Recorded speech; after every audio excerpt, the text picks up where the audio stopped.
గోదావరి జలాలను తరలించాలనా లేదా మీరు చెప్పండి. తెలంగాణ రాష్ట్రానికి మీరు పెట్టుబడులను తేవాలంటుండ్రా వద్దంటుండ్రా చెప్పండి.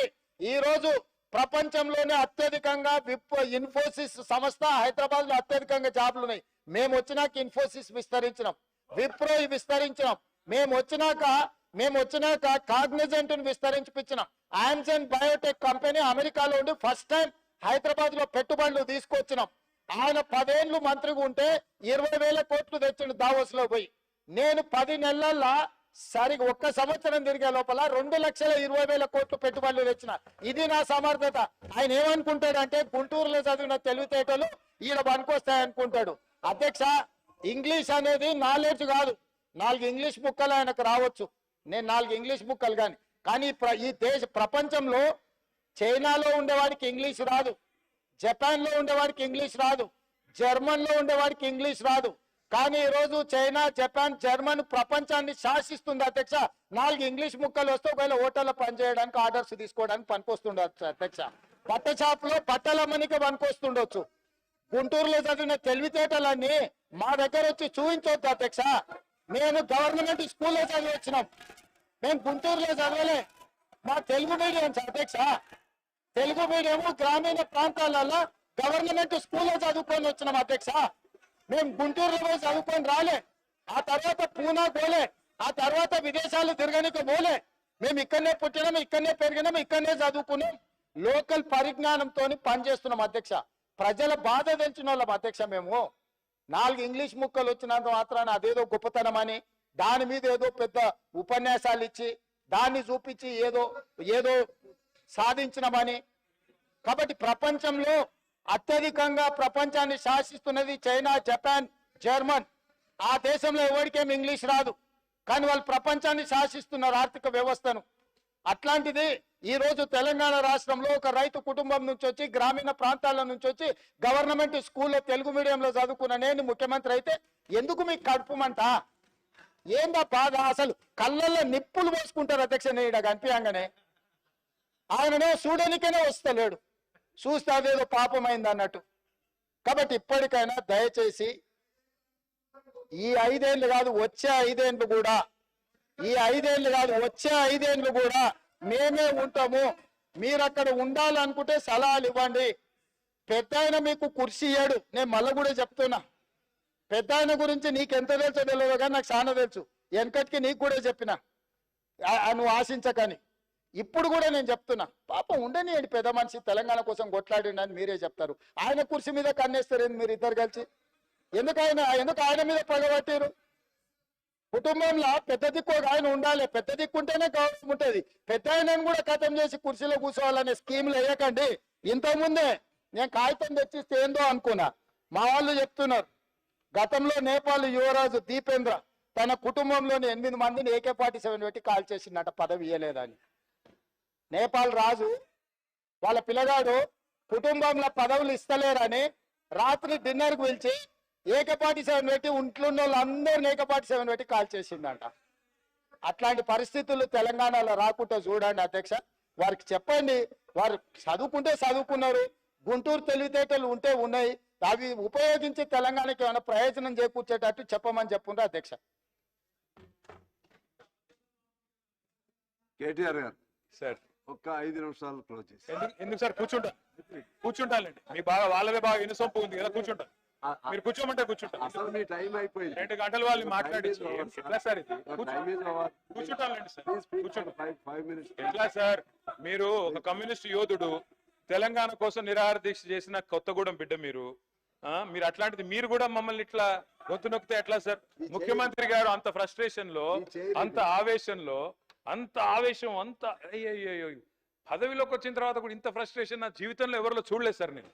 అరే మొత్తం ఇంత దాడి, ఇంత ఉక్రోషం. ఏం పర్లేదు రేవంత్ రెడ్డి గారు, ఇంకా తిట్టాలనుకుంటే ఇంకో 2 గంటలు తిట్టండి, మాకేం అభ్యంతరం లేదు. ఎందుకంటే మీ మైక్ కట్ కాదు, నీకు ఎంత ఉందో అంత తీసుకో, నాకేం ఇబ్బంది లేదు. మీ తిట్లన్నీ మాకు దీవెనలు, మీ తిట్లన్నీ మాకు దీవెనలు, మాకు ఆశీర్వాదాలు. మీరు ఎంత మాట్లాడితే మాకు అంత మంచిది. ఎందుకంటే మీ వల్ల ఖచ్చితంగా ఇంకొక 20 ఏళ్ళు కాంగ్రెస్ ఓటేయాలంటే ఎవరైనా భయపడే పరిస్థితి తెలంగాణ మొత్తంలో వస్తున్నది. మీరు పోయి ప్రచారం చేశారు, మహారాష్ట్రలో ప్రచారం చేశారు, హర్యానాలో చేసినారు, ఢిల్లీలో చేసినారు, అద్భుతాలు సాధించారు. మొన్న ఎమ్మెల్సీ ఎలక్షన్ లో కూడా చేసినారు. 57,000 ఉద్యోగాలు నేను ఇస్తే నాకు ఓటేయండి అన్నారు. వేసినారా ఓట్లు మీకు? అందుకే అంటున్నారు రేవంత్ రెడ్డి గారు రంకెలతో ఏమి రాదు, ప్రతిపక్షాల మీద దాడి చేస్తే ఏం కాదు. అధ్యక్ష మీరు వచ్చిన తర్వాత అధ్యక్ష పెద్దవాగు 2 సార్లు కొట్టుకొని పోయింది, సుంకిశాల కూలిపోయింది, భక్త రామదాస్ మోటార్లు మునిగిపోయినాయి, సాగర్ ఎడమకాలు ఒక భారీ. తారక రామారావు చెప్పేవన్నీ ఎట్లుందంటే ఉన్న మాట చెప్పే ఉలికి పడ్డట్టు మా ముఖ్యమంత్రి కానీ మా పార్టీ కానీ సత్యపాము చంపే అలవాటు మాకు లేదు అధ్యక్ష. సత్యపాము చంపే అలవాటు మాకు లేదు. ఆయన చెప్తే అన్ని అబద్ధాలు చెప్పి మా ముఖ్యమంత్రి చెప్పే నిజాలను జీర్ణించుకోలేక ఇలా సభను తప్పుదో పట్టిస్తున్నారు అధ్యక్ష. 10 ఏళ్ళు అధికారం ఉండి అధికారం అయినాక ప్రెస్ లో మాట్లాడుతున్నారు అధ్యక్ష. ప్రెస్ లో మాట్లాడుతున్నారు.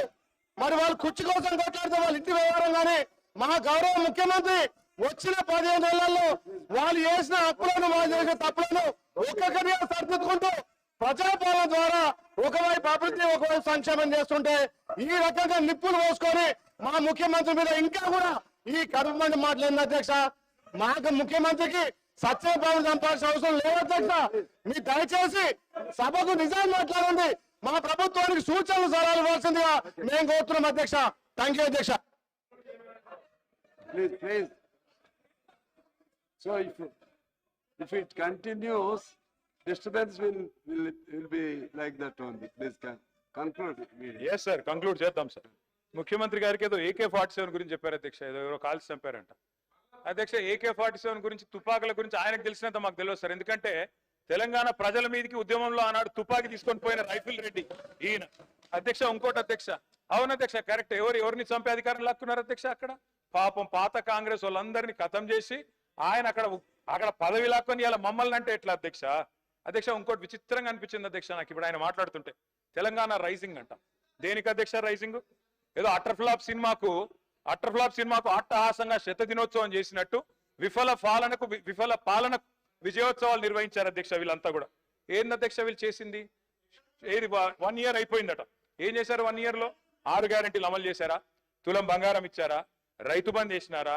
రుణమాఫీ చేసినారా? నేను అందుకే అడుగుతా ఉన్నా అధ్యక్ష. Yes, Telangana is rising. ఎందులో రైజింగ్ అధ్యక్ష? కొన్నిట్లో మాత్రం రైజింగ్. అప్పుల్లో రైజింగ్, అబద్ధాల్లో రైజింగ్, క్రైమ్ రేట్ లో రైజింగ్, అన్నదాతల ఆత్మహత్యల్లో రైజింగ్, నేతన్నల బలవన్మరణాల్లో రైజింగ్, అబద్ధాలు బూతులు. ఎస్, తెలంగాణ జాతి పిత వీళ్ళెవరు ఏమనుకున్నా ఖచ్చితంగా కేసీఆరే. తెలంగాణ బూతు పిత రేవంత్ రెడ్డి గారు అవుతారు. బూతు పితగానే ఆయన మిగిలిపోతాడు భవిష్యత్తులో. అధ్యక్ష ఎన్ని కేటీఆర్ గారు ప్లీజ్ ఇంకా 5 మాట్లాడాలి, రిప్లై ఇవ్వాలి, మరలా వాళ్ళు కౌన్సిల్కి వెళ్ళాలి. కాస్త త్వరితగతిన పూర్తి చేయండి సార్. సార్ మీరు పెద్దలు మీరంటే గౌరవం. రామేశ్వరరావు గారు మీరంటే గౌరవం. మీరు ఇట్లా మా గొంతు నొక్కితే అది కూడా మీరు ప్రజాస్వామిక స్ఫూర్తి కలిగిన వారు. మీరు గొంతు నొక్కకూడదు సార్. Education budget 15% పెడతామన్నారు. ఎంత పెట్టారు అధ్యక్ష వీళ్ళు? 15% అని 7.5% పెట్టినారు. ఎన్ని చెప్పారు అధ్యక్ష ఎడ్యుకేషన్ గురించి?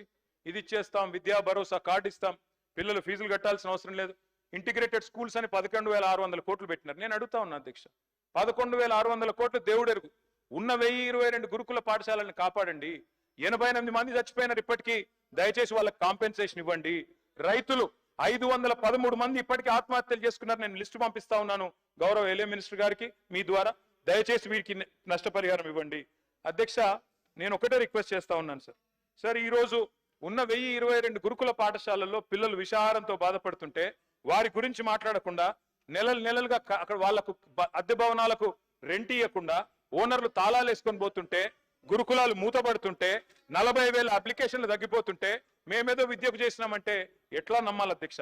1931 పాఠశాలలు మూతపడ్డాయని చెప్పి మంత్రి గారే స్వయంగా చెప్పారు అధ్యక్ష మొన్న పద్దుల్లో. విదేశీ విద్య మీద కూడా చెప్పలేకపోతా ఉన్నారు. 20 లక్షల రూపాయలు కేసీఆర్ ఇస్తే మేము 25 లక్షలు ఇస్తామన్నారు, కానీ ఇవ్వలేదు అధ్యక్ష. మరి ఇవ్వాలని చెప్పి కోరుతా ఉన్నా. వారు చెప్పారు అధ్యక్ష ఫీజు రీయింబర్స్మెంట్ బకాయిల గురించి మాట్లాడతారు. అధ్యక్ష మేము గవర్నమెంట్లోకి వచ్చినాడు 1800 కోట్లు బకాయిలు ఉండే, మేము కట్టలేదు అధ్యక్ష. మీరు వచ్చినాడు బకాయిలు ఉంటాయి. గవర్నమెంట్ ఇస్ కంటిన్యూస్ ప్రాసెస్, మీరు ఇవ్వాలి. 8,000 కోట్లు ఫీజు రీయింబర్స్మెంట్ బకాయిలు ఉన్నాయి, దయచేసి చెల్లించాలని చెప్పి ప్రభుత్వాన్ని నేను కోరుతా ఉన్నా అధ్యక్ష. ప్రతి విద్యార్థికి 5 లక్షల విద్యాబంధు కార్డు ఇస్తామన్నారు. ఫీజు తల్లిదండ్రులు చెల్లించే భారం ఉండదన్నారు. బడ్జెట్ ను సవరించండి, ఒక 5,000 కోట్లు కేటాయించండి. స్కూటీలు అన్నారు అధ్యక్ష. మరి ఆ అందాల పోటీలు మానేసి స్కూటీలు ఇవ్వండి అధ్యక్ష. దానికోసం ఒక 500 కోట్లు పెడితే స్కూటీలు ఇవ్వచ్చు కొంతమంది కన్నా. విద్యా జ్యోతులు